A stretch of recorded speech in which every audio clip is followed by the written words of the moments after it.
Hello and welcome. This is Ayana Lahi, and I am so very happy that you're here with me today in this week's episode of Be One, Be You. We are diving into the theme, Anger is Not Power. Over the years, I have recognized anger that was stored in my own heart that I worked diligently to get in touch with and to clear.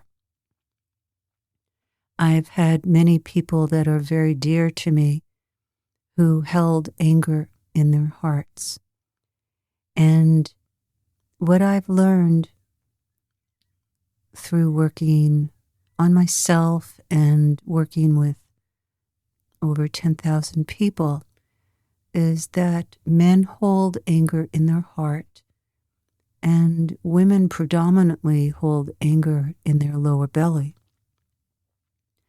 And when the attention is brought to wanting to know where the anger comes from, it begins to open up the pathway into the deepest heart of love that lives within inside of you. Within your heart center is a voltage of light. And that light is the emanation of the presence, the awareness, the consciousness of your soul. And when you have to shut down your heart for any reason, whether you're being criticized or judged, reprimanded, abused, discriminated against, abandoned, betrayed, rejected, ABR'd.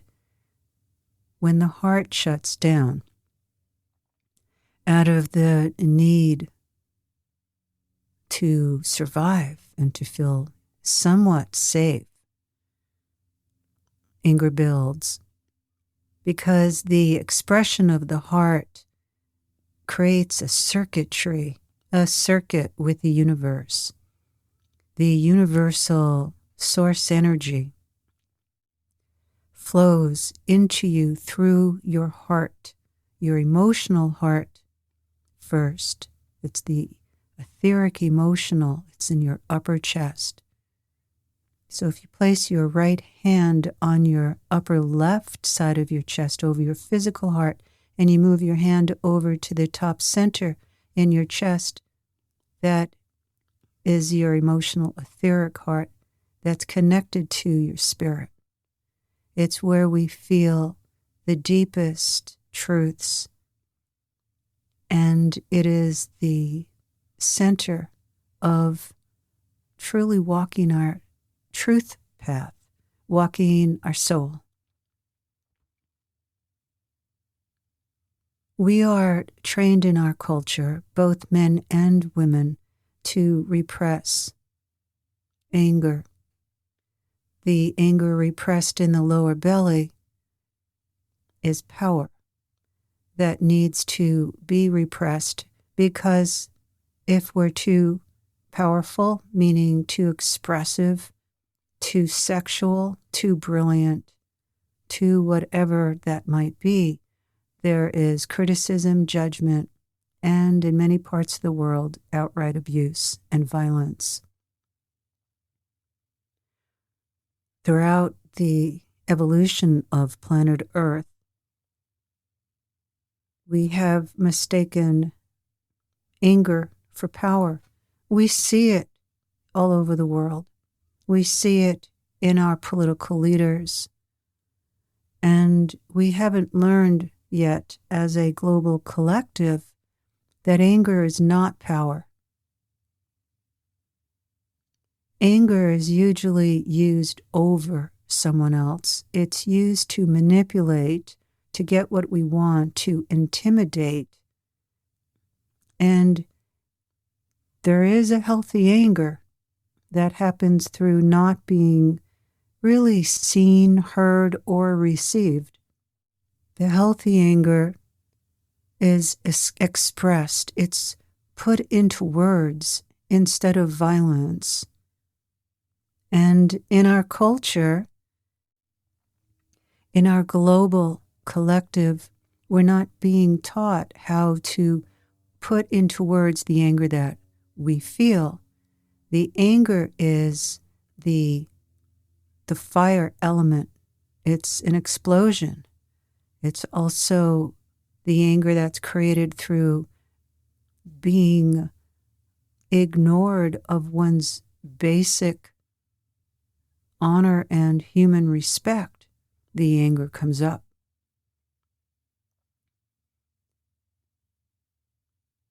But those who have their heart shut down, it's impossible to receive the words of power from the man or woman who has been violated emotionally, psychologically, physically,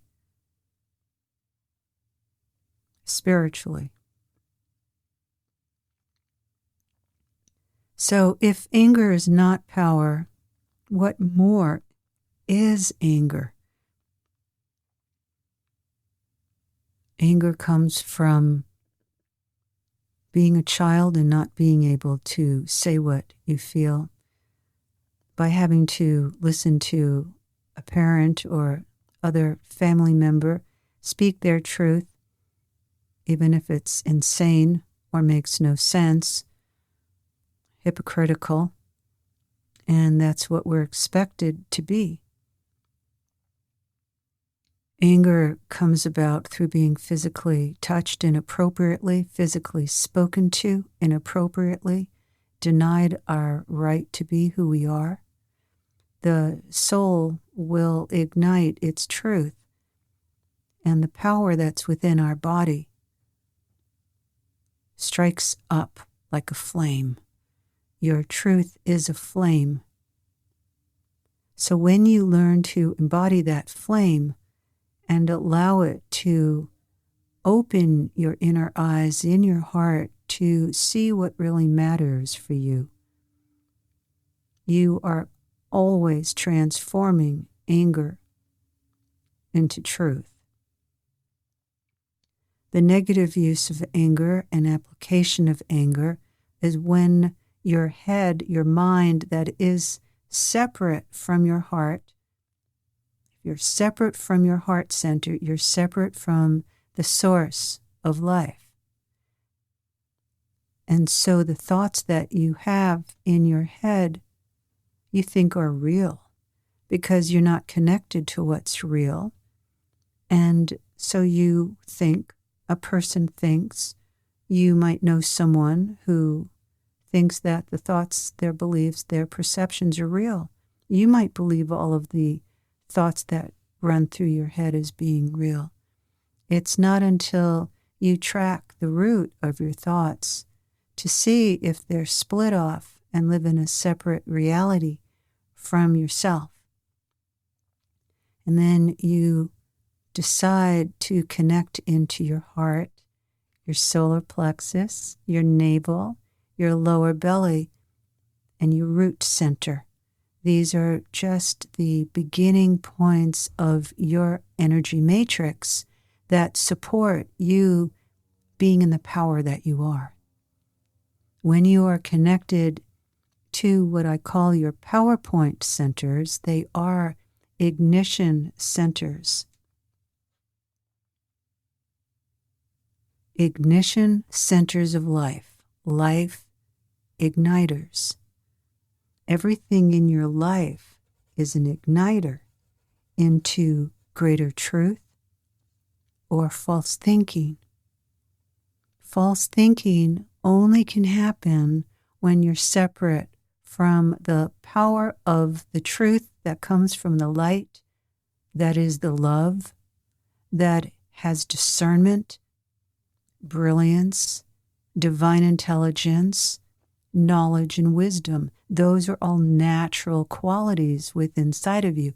But when you or someone you know or you see in the world, someone who's spouting truth, but they're not connected to who they are, and they're using anger to control you because they're working to make you less than who you are, make you think that you are not worthy, that you're not enough, and somehow that there's some problem with you. Anger and that self-absorption go together. The absorption, self-absorption, is also known as narcissism. It's where nothing else is important, or you can't relate to anything but how your head is thinking about the topic.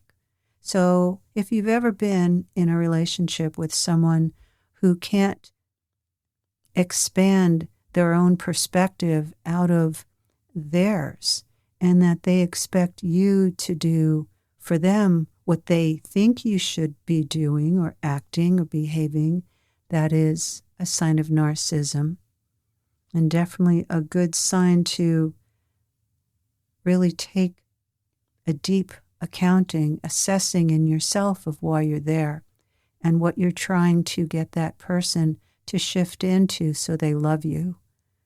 And that pattern always goes back to a relationship with a parent, trying to get a parent to love you but not being able to.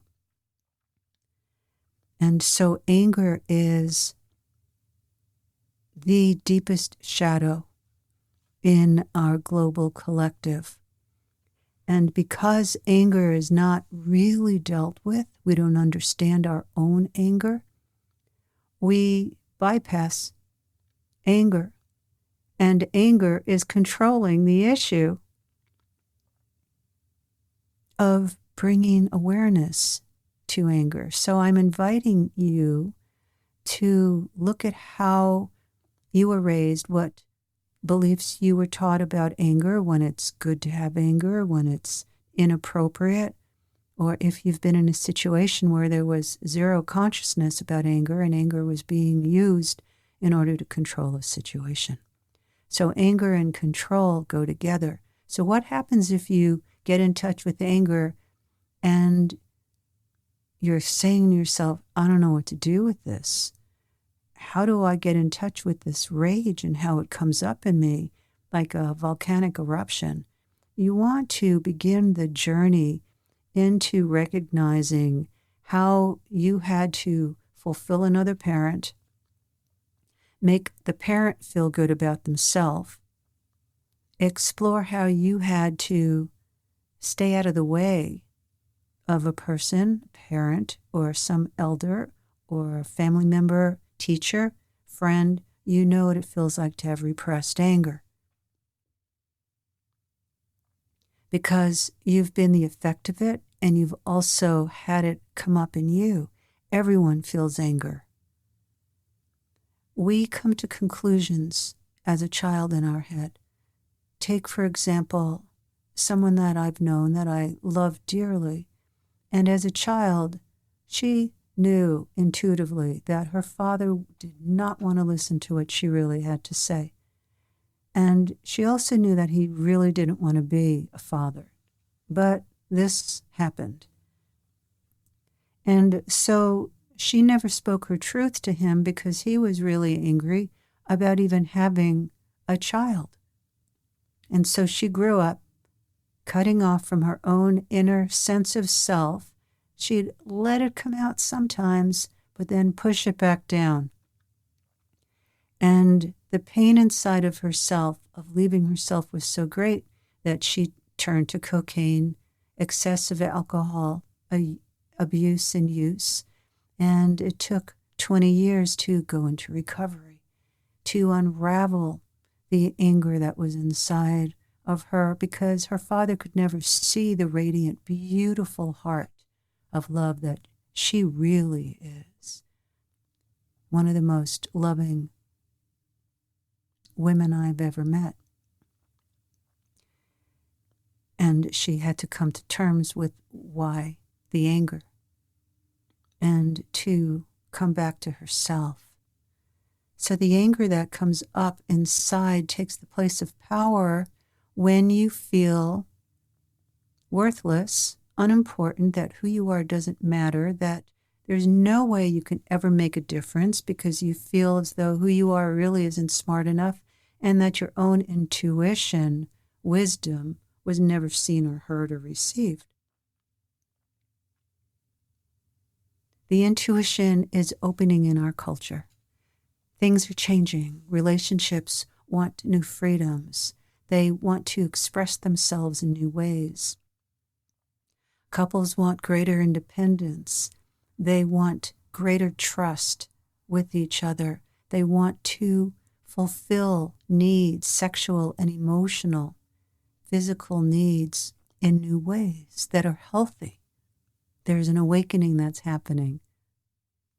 And the awakening needs to be shared and spoken about, and to speak about what your needs are, to bring into your conversation with a friend what your needs are, and to be clear and transparent with them, and to go through your own discomfort when you have a need, and to share with a partner, a friend, a lover, a hopeful long-term partner or friend, a husband or a wife, whatever sex you are, whatever sexual preference you are, know that one of the underlying themes of this time is breaking through anger as a weapon, so that you understand that you have power inside yourself that comes up and is able to be accessed through finding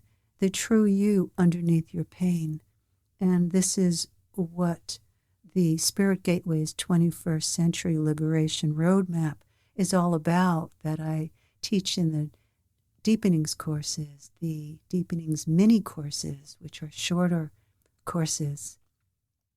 And you can find out about these courses, which go into healing the core themes of this 21st century, so that we can really evolve personally and collectively to create a planet that really supports life and creates the innovation of our true self coming in to the world, into our lives, making the difference that all of us are here to make is possible when we open that trap door to realizing that anger is not power. And when you see someone using anger as a form to manipulate, control, repress, deny another person, you can say something. And if you are in a situation where this is happening to you, you must honor yourself and give to yourself what you need to do, whether it's communication in a safe space with a healer or removing yourself from the situation. And to find that part of yourself, usually your inner child, and oftentimes your inner child self is bringing in the fear and the humiliation that was experienced from a past lifetime. So it's more of the advanced work here in Spirit Gateways. But I'm mentioning it because whatever you come in with in this lifetime is what you're working through from past life responses and reactions to past events, past beliefs that you created about yourself. You are in this lifetime to realize your true self and to unravel the ball of yarn that gets smooth after those knots are undone, so that you can release and liberate who you truly are. And that's what heals the anger.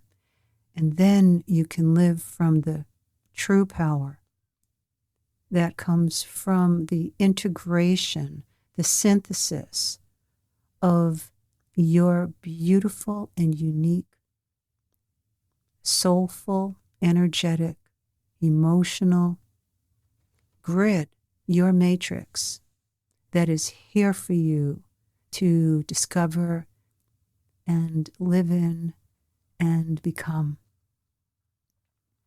Please feel free to check out my website, ayanalehe.com, And if you haven't yet, please subscribe so you can receive Living from Your Wild Heart, a 52-week free video experience each Saturday morning in your inbox. You will receive a heartfelt gift from me to you of a teaching, a wisdom, movement, and meditation experience. And each week is a different theme on living from your wild heart. Take good care. Thank you so very much for joining with me, and I look forward to us being together next time. Take wonderful care of you.